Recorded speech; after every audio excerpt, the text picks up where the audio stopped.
بسم اللہ الرحمن الرحیم۔ السلام علیکم میرے محترم بھائیوں اور بہنوں۔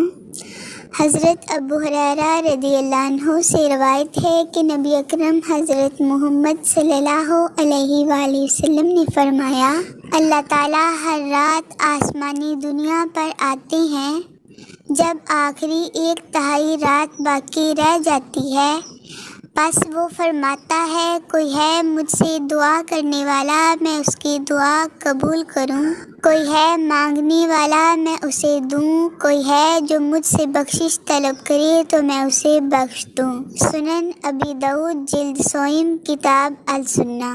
اللہ تعالیٰ ہمیں رات کے آخری پہر اٹھ کر اللہ تعالیٰ کی بارگاہ میں اپنی حاجات پیش کرنے کی ہمت اور توفیق عطا فرمائے، آمین ثم آمین۔ اس کو اچھا لگتا ہے میرا بندہ مجھ سے کچھ مانگے، میرے وجود پر ایمان رکھ کر اپنا سب کچھ مجھ پر چھوڑ دے، اور پھر میں بھی اپنے رحیم کریم ہونے کا جلوہ اسے دکھاؤں، اسے بتاؤں کہ تمہارا رب ظالم نہیں ہے، وہ تمہاری ایک پکار پہ کن فرما دیتا ہے، بے شک وہ ہر چیز پہ قادر ہے، بے شک دعائیں کبھی ٹھکرائی نہیں جاتی ہیں، بس بعض حالات میں ٹھہرائی جاتی ہیں، کبھی بات کے لیے تو کبھی میزان کے لیے۔ دعا ضرور مانگیں، اٹھتے بیٹھتے لیٹے، اور اپنی دعاؤں کو بے غرض ہو کر مانگیں کہ وہ دے تو اس کی شان، نہ بھی دے تو اس کی قدرت۔ رسول اللہ صلی اللہ علیہ وآلہ وسلم نے ارشاد فرمایا، دنیا مومن کی قید ہے اور کافر کی جنت ہے۔